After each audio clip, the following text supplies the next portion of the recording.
thank you all for being here. And just want to quick introduce our speakers as well. And I'll have them each quick introduce themselves, starting with Julie. Hello, everyone. I'm here joining you today from Whistler, British Columbia, Canada, just north of Matt.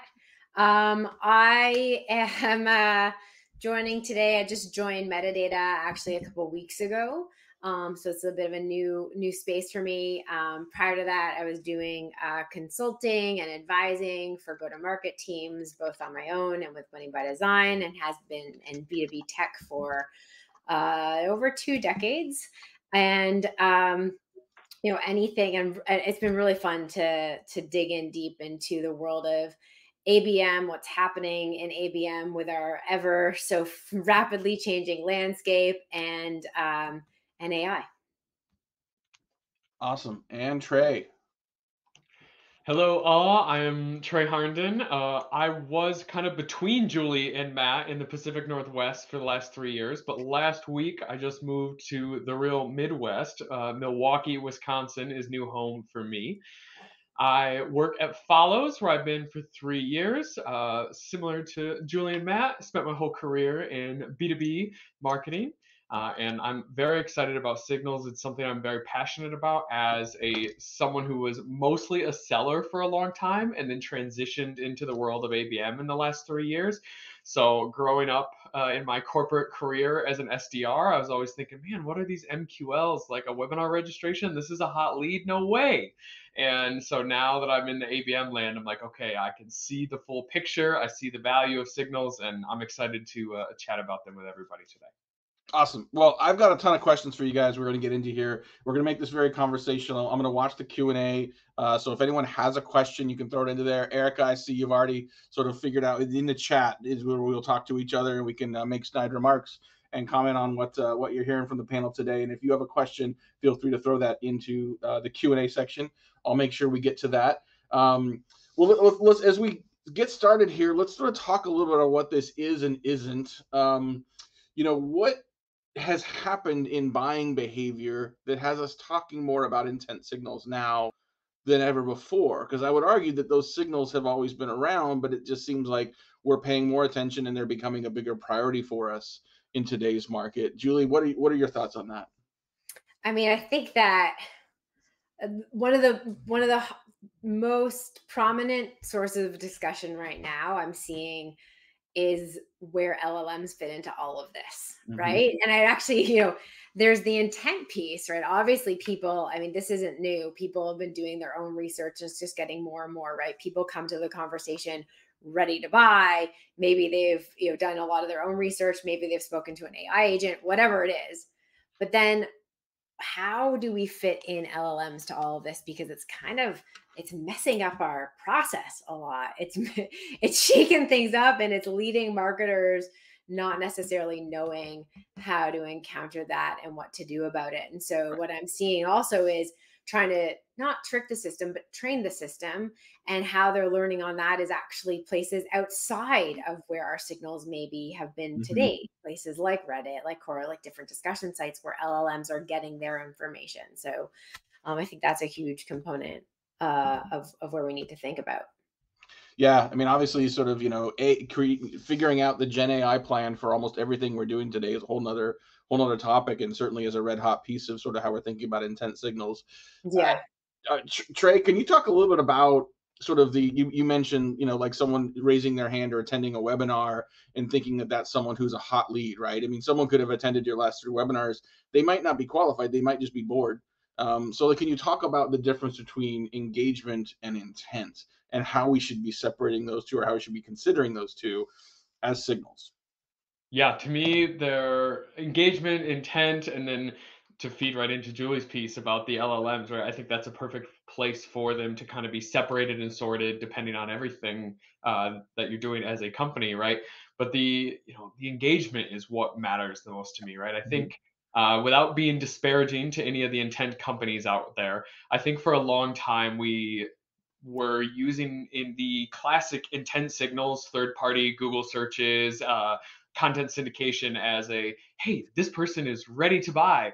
But just because you open the DoorDash app and look at the Chinese food restaurant down the street doesn't mean you're going to buy right now because it's 8 a.m. on a Saturday morning, right? I think you have to take all of these kind of signals in context and then understand where is that engagement, where does it sit holistically in this buyer's journey, and what does the full buyer's journey actually look like? And this is where I think leveraging LLMs can be extremely helpful, from saying, all right, we have this mass of data. How do we feed it into something that we can then just kind of describe along the case of, oh yeah, no, they're still really early in the process based on these other things. Yeah, they're highly engaged, but it's clear that there's not a lot of strong intent, or we're getting a lot of strong kind of keyword intent of Google searches, but they just hired a brand new CMO last week, right? Just because there's a seemingly strong intent signals doesn't mean that somebody's ready to buy, right? That new CMO now needs to go secure budget to go get everything ready to go get a tool, right? So we got to take it all within the context of that buyer's journey and everything that's happening. And that's where I'm really excited about AI and LLMs to kind of help us sort through all these signals. Yeah, and not that there's anything wrong with Chinese food at 8 a.m. on a Saturday. Like, I'm not here to judge anybody. Like, somehow we've decided that cold pizza is okay for breakfast, but not Chinese food. Feels like a stigma. That is okay. Wait, hang on a second. Is that not okay? Because Trey use it as a false positive. Like, I might want Chinese food at 8 a.m. on a Saturday for a wide variety of reasons. But I digress. You did reference something. Okay, back to our topic. Trey, you did reference something that is this concept of the false positive, right? Like, so there's the seller behavior of saying, thanks for downloading the white paper. Would you like to see a demo? Like, that's not necessarily the intent we're looking for. But Julie, can you talk about the cost of those false positives, right? It's bad enough if we're sort of assuming a certain behavior means intent, but like that has consequences inside organizations that are pursuing that strategy. Yeah, I mean, look, you only have so much time, resources as a sales team. And so if you're following up with all these people who showed intent, putting them through your, high MQL status, that's going to be a really, and that is costly, right? Where are they not spending their time and attention? Yeah. And it's really interesting too. One thing that popped into mind is just like, if I look today, how free trials are, it's kind of back where it was, I would say like 9 years ago with freemium. People don't call it freemium, but so many free trials. It's so easy to get started. And it seems, is this my feed or is everyone's feed just completely bombarded with all of these new workflows and trials and things to do? And I think that everyone's signing up, right? For, oh yeah, I want to check this out. I want to see this, engage with me here, connect with me, and, comment wowza to get this workflow. And then you end up in a form, you end up downloading something, you end up signing up for a free trial. Thank you.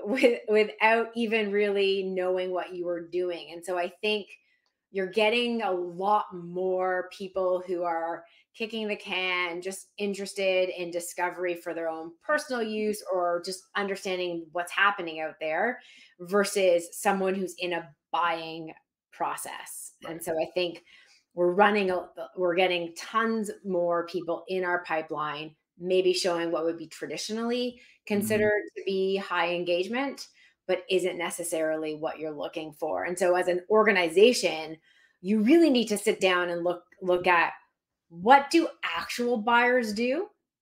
And what are they how are they engaging versus everyone else, and adjust your process to that. So, if they're actually booking a demo and showing up for that demo, I would say that would be really a qualified lead. If they are actually engaging with other materials that aren't necessarily gimmicky.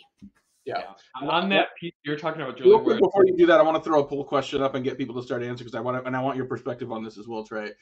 Our first poll question I want to throw up: what is your biggest challenge in turning buyer engagement into real growth? And you've got, I think, 4 answers here you can provide. Panelists cannot answer, but Trey, please go ahead. I was gonna double tap on what you said, Julie, about the people signing up for a free trial, right? And 5 years ago, 10 years ago, one or two people doing that was a strong signal that maybe this company was actually interested truly in a buying cycle. But now with more digitally native buyers, and especially we're out of the ZERP era, buying committees have grown from 5 people to 20 people. When it was 2 of 5 that signed up for a free trial, there's a strong indication. But now the buying committee's 20 people, we have 2 of 20. I don't know if that's enough to really indicate that this is a strong signal anymore. So it all has to be taken into context, as you said, of what your buyers do. And I think that's the message I want to drive home today is it's all about like there is no one buyer's journey, and every company needs to decide like what signals are important to them and what levels of signals are important to them, because they're all vastly different for everybody. So the last question in this section I wanted to save because I was hoping that our data in the poll would actually sort of support this.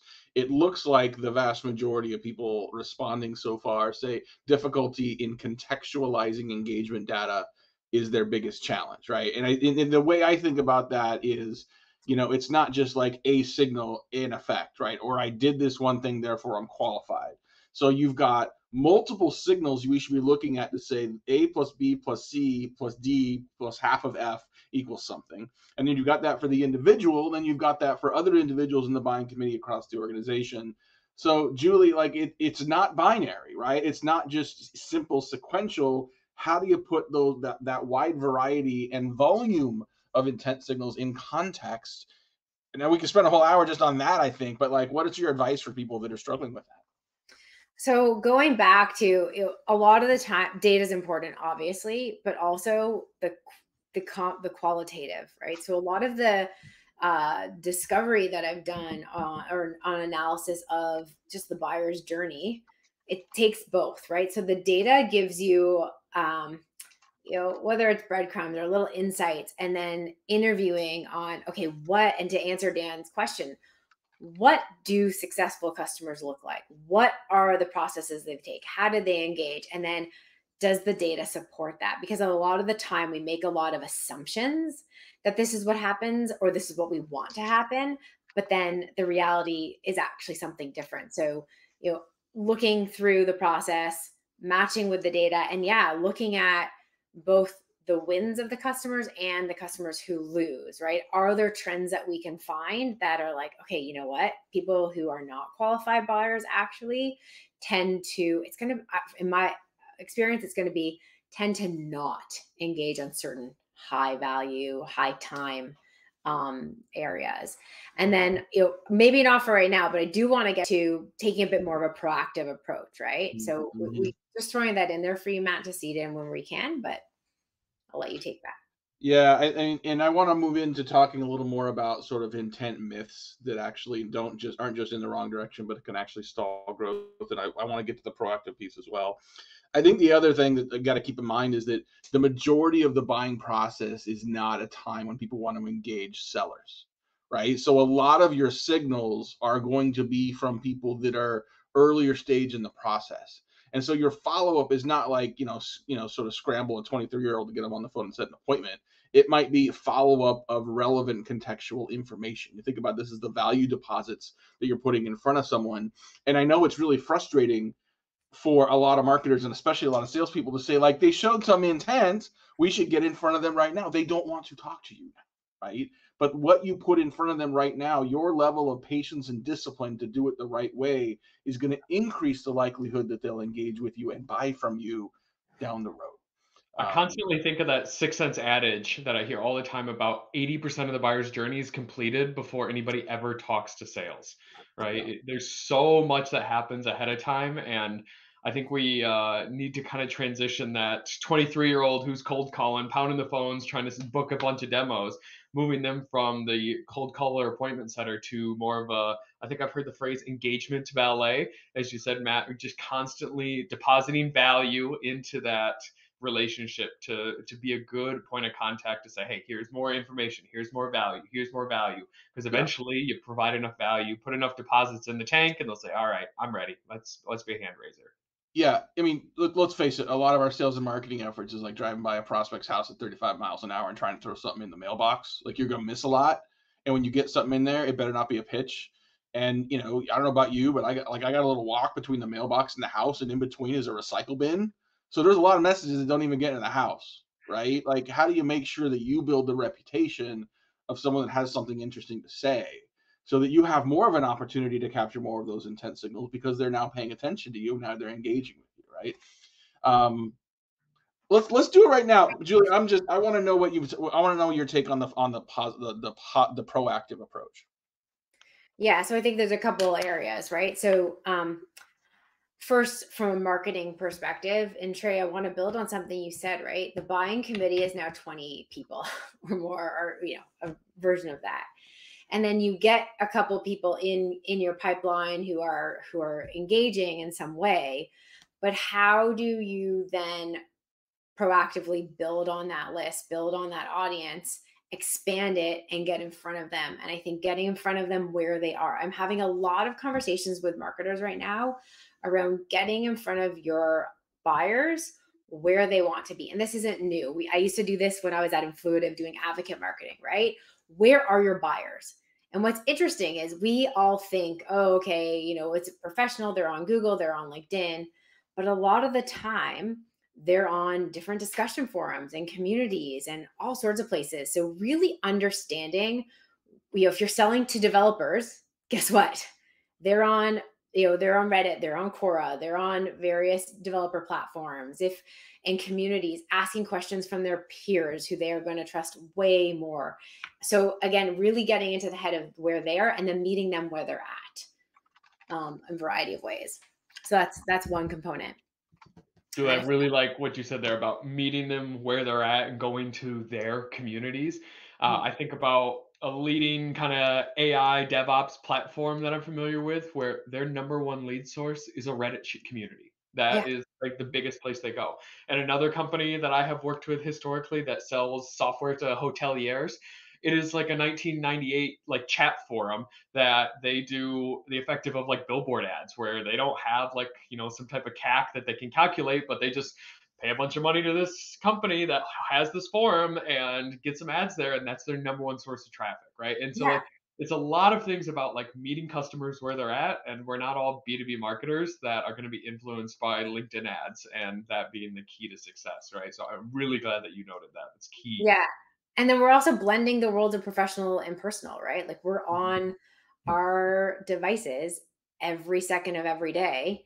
Where are we? And as marketers, this seems like a little tricky, evil, I don't know, but can we get in front of them, not just on the highway billboards, but can we give them directive billboards to whatever platform it is that they're doing in their free time, just to remind them that we exist and that we have good value. You never know when someone's going to feign some interest. It's interesting how we are now shifting, I think, a little away from some of the performance marketing focus that is like get a digital ad in front of someone and convert them right away, and moving more towards the sort of longer form, even more traditional channels. Erica mentioned watering holes, figuring out where your customers and prospects hang out. Yeah, for sure. And if you can engineer it well, creating that place yourself so that you own that land instead of having to rent or borrow that land from someone else, right? The reason we have to pay Google is because they have the attention of your prospects. The reason you have to spend an arm and a leg at the Forrester B2B conference is because Forrester has their attention. Well, these brands have earned that attention by providing great products and great experiences and great content. You can do that too. It's not an immediate ROI, but you can do that as well. Shout out and thanks again to Dan and Erica, especially for lighting up the chat. Appreciate your comments so much. I see a couple questions in there as well that I'll make sure we get to. Let's talk about intent myths. Hang on, sorry. I just want to say one other thing that I have forgotten, but Jason Lemkin, I think, had a post about this a while back where he was talking about how sales reps need to be their own content drivers. And I think that's a really important aspect that we need to think about. And I think marketers actually play a really critical role in helping sellers be incredible content engines for themselves and for their companies. Because as we were saying at the beginning of this, people are doing their own research. They can have a conversation with chat or Claude about what tools they should use and whatnot. So if they're going to speak to a sales rep, that sales rep needs to bring something exceptional to the table. And I believe that if they are putting out their thought leadership, if they are showing their audience that, hey, I'm someone you want to talk to because I'm going to give you a perspective that you can't necessarily get online, then you're going to have a lot better outcomes. And I think marketers need to take a bit more ownership of that and helping sales reps craft their professional profiles. Just, anyways, curious as to you believe in that. I agree. I'm not sure I want every salesperson to be a content creator on a regular basis. And that's a whole nother conversation we could have for sure. I think some are really good at it, but not everyone is. But I think the point I really liked what you said though is marketing playing a more proactive role at helping the reps better leverage either their content or the content you have for them with them so that they become the conduit of that to their prospect. It doesn't have to be their content. It could be other content someone else in the company creates. It could be content you found somewhere else, right? If you're curating great content for your audience, that can be just as good. Totally. Yeah, that's generally what I mean. Just give someone a reason to want to talk to you. Yeah. All right. I have 3 intent myths I want to bring up, and I want you guys to tell me like why these myths need to be debunked or why you might think that there's some truth to them. All right. So the first myth I want to throw out there is that intent data is really only valuable for large enterprises. Who wants to start on that one? Go ahead, Trey. I mean, I think it's the opposite. Intent data is actually more valuable for the smaller company. To me, cool, somebody from Microsoft was searching for these keywords. It's like, and they're in Redmond. Okay, cool. That limits it to 40,000 employees, 50,000 employees. Like that's not helpful for me to know. And at a company that large, like there's always somebody in market for literally every single tool that could ever exist, every service that's possibly out there, right? So I think it's actually kind of an inverse relationship where the third party second, or content syndication intent is actually more valuable the smaller the company size that your typical ICP is. The larger they are, the more kind of cloudy it would be, in my opinion. Is that what you mean by large company, or is it more so like purchasing intent data is only good if you are the Microsoft, Google of the world? I think it's a little bit of both. I think that for smaller companies, like the idea of mining and leveraging intent signals can seem a little intimidating.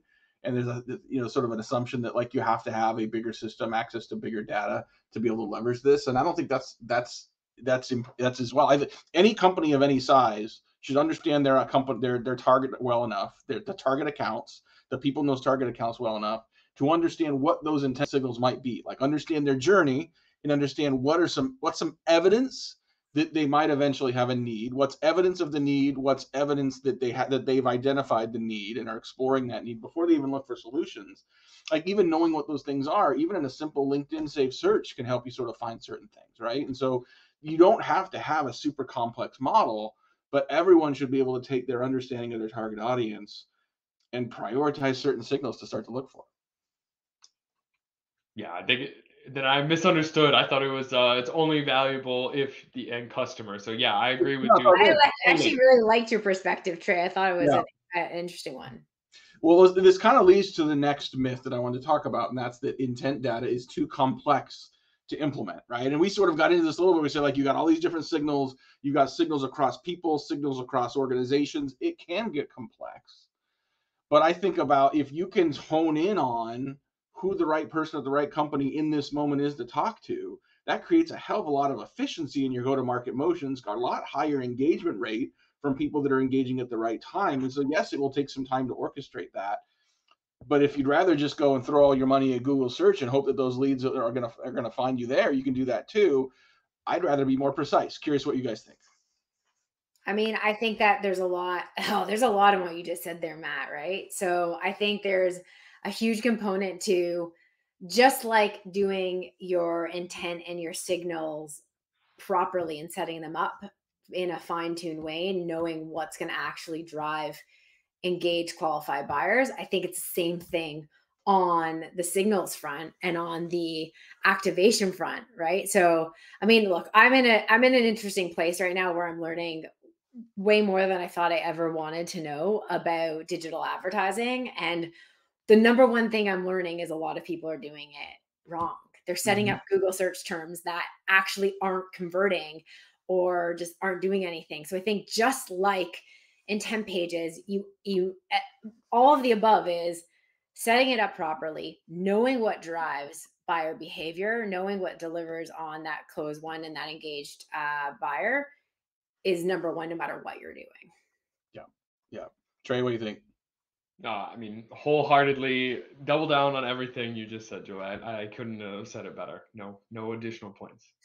All right. The last one I'll just briefly touch on because I'm looking at the time and I want to keep going here is that all intent data is created equal. I think we've covered this one, that like some, imply more than others. Some are at different stages of the buying process. Some signals you're going to get a lot less frequently, but when you do see those signals, it implies a higher level of qualification or a more mature stage of the buying journey. So I think we've covered that one a little bit. I want to move on because I feel like we've been talking mostly today in the first 27 minutes here. Really sort of feels like we're leaning towards like net new acquisition. We're talking about prospects and engaging people in initial purchase, and our ability to leverage signals really spans across the entire customer life cycle. So I want to dig into this a little bit. Julie, you spend a lot of time thinking about customer-led growth, thinking about customer journeys throughout your career, your time at Winning by Design, your consulting work. Talk about how we need to be thinking about it. Because if someone's a customer, they're in your system, like you have them on sort of that owned land, and it's amazing how many people aren't even listening or looking for those signals. It's actually crazy. We spend so much time talking about sales and marketing working together as one. Marketing, like I've said this for probably the last decade. So if you've heard me say it before, I'm sorry. Hopefully it's still interesting to you.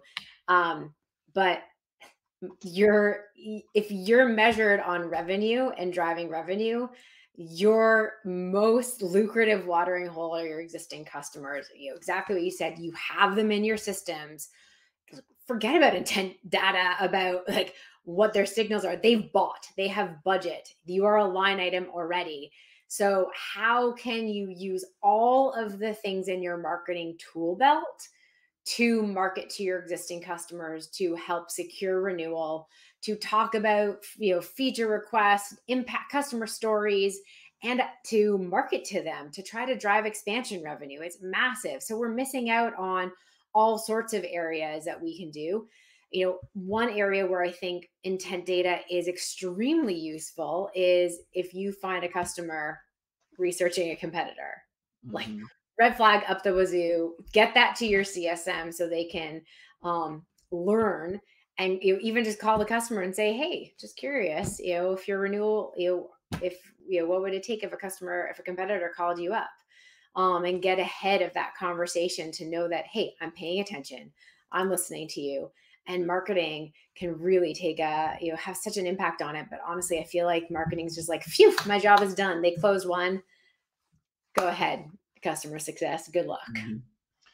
All right, Trey, I got a follow-up question for you, but I want to throw our second poll question up here first. And so I want to better understand from those of you attending here live, if you're on demand, you can answer this question, but you're not going to be part of the data set. But if you're here live, I want to know how you're currently using behavioral and intent signals. And so where are you looking at that in the entire customer journey? Trey, this is an area where, we talk about sales and marketing alignment. I think here we have to make sure that there's marketing and customer success, account management alignment. Have you found that, in the work you do at Folloze and with your clients, are people using this actively on the customer success side? And where have you seen some of the best success stories?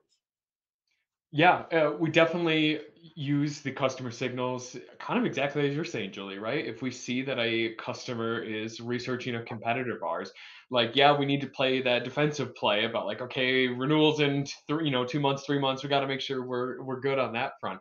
But we also see it as a very positive signal if it's in mid-cycle, right? We're in the middle of a 2-year, 3-year deal, and a large enterprise is searching for a competitor. Okay, that means, and especially if there's strong engagement and success with a current customer, that means another division has the same problem or another team has the same problem that we can help solve. And yeah, our sellers could go out and, our customer success managers should go out and try and like proactively prospect them and get after them. But what we have found to be the most successful is say, all right, say Julie, you're my person at the end customer here. It's like, let's do a case study with you. Let's showcase all the success that your team is having and buy you that internal clout inside the organization, because then all those other team members are going to be way more interested in hearing what you have to say, boost your career. And then all of a sudden those other folks are saying, hey, actually, I don't need to go research this competitor anymore. I just didn't know that we had this tool that solves the problem that I want and that I have and that I need, right? And so it can be a very positive signal as well, especially if it's, mid-cycle with a customer that's highly engaged and very successful. So I would say set up, if you're a 6 Sense demand-based kind of person, if you've got customer lists and you're mid-cycle or mid-deals and that you are seeing that they're researching a competitor, to me, that's a positive signal that there is opportunity to expand, opportunity for growth. More team members need to get on the platform. And Trey, I would actually, I'm just going to challenge that a little bit, and not the idea. The idea is there, but I think a lot of the time as marketers, there's how many tools now? 8 billion tools that marketers can use. I don't know. We rely so heavily on those tools, and I would say like you don't even need tools to do that. I would say that strategy is bang on. It's something that my teams and clients have done exceptionally well, which is use your client as an advocate in a larger organization, do a case study, host a workshop, invite all their peers, build them up, and don't wait for that, like other people in their organization to do that, right? If it's a big enough account that you have the opportunity there, you should just be proactively doing that. So just because the tools are there doesn't mean we necessarily need to use them. So wholeheartedly agree, right? I think the phrase is people, process, technology, and in that order, right? So if you don't have to use the tech, right, find the process that works to support the people. It definitely applies here as well. Totally. All right, go ahead, Julie. I was just saying the other thing is, but in a lot of it's to contradict what I just said, a lot of the time in large organizations, and this might be just inspired by a conversation I had with a particular company. They don't even know, even their customers don't even know who in their organizations should be using. And that's where I think, the tools at our fingertips of building audiences, maybe even advertising to customers or people in those accounts with different messaging to help that. So I think there's the no tool approach if you can just use that personal effort. And then there's the tool approach and think about them as new prospects that are all warm leads. Yeah. So so I have a follow-up question for you, Julie, around that. And so Trey, you talked about people, process, technology. I think about it as strategy, process, technology, in that order, right? And so in the poll, we saw a lot of people, the majority of people answered that they have the data, they just aren't doing anything with it. I know you see that a lot, Julie. So like, can you talk a little bit about that? Like, what are some of the reasons why people aren't acting on that? And the acting on it piece I want to cover, and also in the way of thinking about this from a process and an org change standpoint. Like culturally, we need to get teams to not just sort of sharing bits and bytes, but now we're actually asking humans and teams to actually integrate their work together. Not just jazz hands at sales kickoff, but like on a Tuesday, right? So how do you coach your clients to do that? Look, it's the number one challenge that we had in doing consulting, right? You put together the best playbook you can possibly put together. You train the team exceptionally well. Everyone's bought in. They're doing role plays. They've nailed it. You go back to your desk, you go back to your job, and you just go back to doing exactly what you did before. Right. To actually get a process and a change to happen in your organization, I would say it's the hardest thing that a company needs to do. And so that's it. We're just standing in our own way. We don't have the resources and the time or the know-how, right? A lot of people who are in management positions were great ICs, have been thrown into a management role. They now all of a sudden they have a whole other set of skills they need to learn. And then changing the approach by which they do everything is just they just don't have the capacity, the resources, the know-how, the knowledge, all of those things. Yeah. Well, let's get into that, right? Because I think like if we've spent a lot of time talking about why intent signals are important, how to put them in context, how to think about like what the next step would be, where to get some of those, we can talk about where to get some of those signals, lots of places to do that. But like, let's put it in action, right? How do you start to operationalize this on a way so that it is repeatable, scalable, so that you're able to do it on a regular basis? Trey, what are some of the best practices you recommend to clients around routing, triggers, SLAs? Like what's included in that and what do you recommend? Definitely, especially when it comes to like marrying the kind of sales and marketing folks, right? Marketing seems to always have some type of call it data fetish, where it's like more data better, and then we can get better. And salespeople are like, I don't need all that. There's too much here. I got too much going on, right? You got to give, as a sales guy, former sales guy, I feel like I'm allowed to say like you got to give me a very narrow and prescriptive like thing to do, a single kind of this person did X, which means you should do Y type kind of thing. And if you want to call it out of the box solution, something like a common room, not affiliated by any means. I just think they're great in terms of figuring out all these signals, how do we weigh them, and then what actions should come from them. There's great tools that you can get for out of the box from that, but there's also super simple stuff where it's like, okay, you do a bunch of scoring and then have it just trigger Slack notifications for people. Or, Like, hey, seller, this person did A, B, C, D. Like, here's your like action item. And it's like, oh, okay, that's like a 30-second thing. I can do that right now, right? Rather than like, here's 37 signals. It's like, whoa, okay, I don't know what to do with all this. So Trey, I love every single thing that you said until you said put it in a Slack notification, because too much. It's just like, okay, you see it, and unless you have time in that second to take action on it. Where I like the Slack is, hey, this is the action that you should take. Can I and you can literally click publish this email or call this person. If it requires a second step, then Slack, it's gone. Yep. Yeah. But you think about like the importance of workflows here, Julie, like thinking through what those workflows are, and especially with AI, creating agents that can do that for you. I mean, like maybe it's not in Slack, maybe it goes into Asana, right? Maybe it goes into your sort of Salesforce to-do list. I mean, everyone's got a different way of what they're using. This is the thing that's driving me crazy about all of these workflows. We live in our email, sales and customer success. We live in our email, right? So why are we creating all of these systems and tools? And it's like, oh, it's going to go here or there. And then you have, at the end of the day, you have to put it back in email. I have been working with an EA, an outsourced assistant for a few years now. And the number one thing that he helps me do is put things into email as drafts, because then I can just execute on them. And so I've been searching, if anyone listening to this and they've figured out a solution for this, I would love for more AI workflows to happen in email and calendar, right? Forget the notifications in Salesforce or HubSpot, which is a task.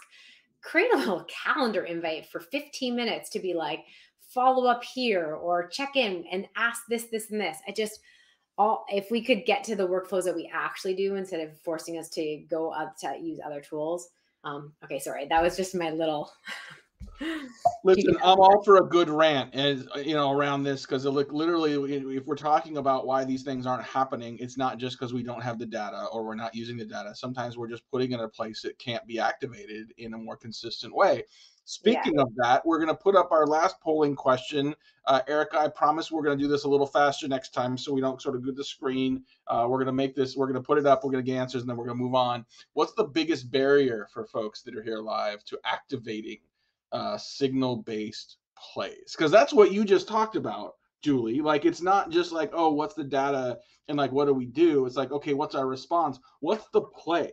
Is it an automated play? Is it a semi-automated play? If it's going to be an email, give me the draft email and then put it in my workflow so I can do it.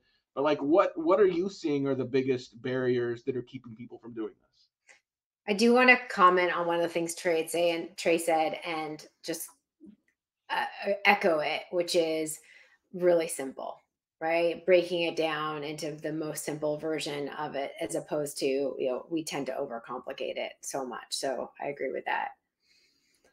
Julie, on your comment about like put it all into workflow, I watched the OpenAI product release 90 minutes ago, and they just released a new kind of agent capability that can do exactly what you're talking about. You know, Nice. Thank you. funnel all the stuff into GPT, and then it will put events on your calendar for you or draft emails for you to get ready to go.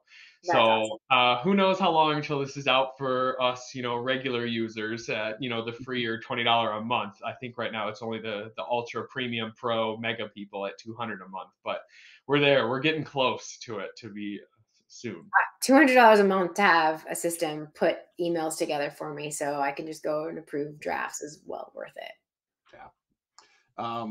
Let's talk about activating these signals in the pre-sale and the post-sale level.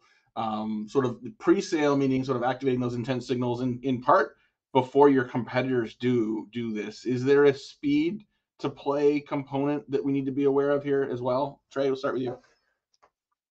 What's that old Marine saying? Like slow is smooth and smooth is fast.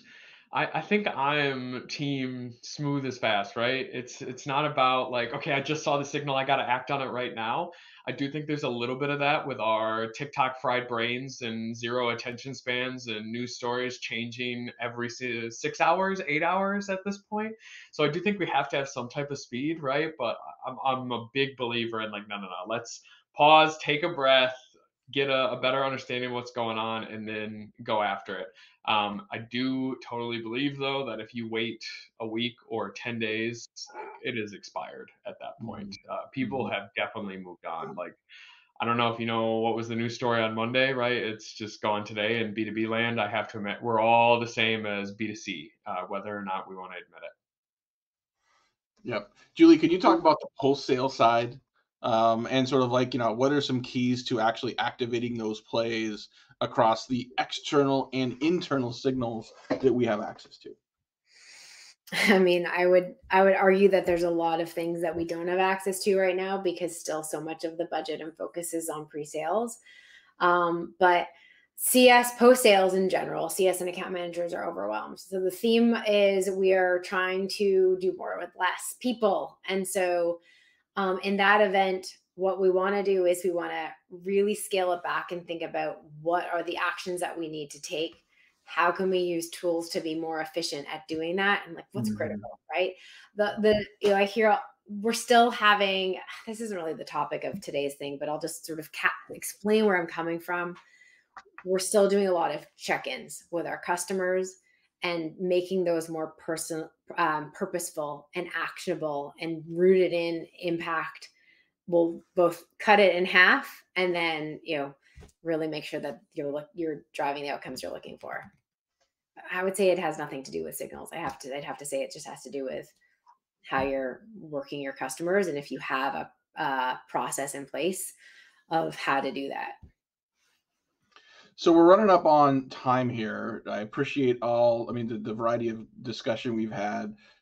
This can be overwhelming for people that are like, I really need to get on top of this, but like, what do I do next? What do I do first?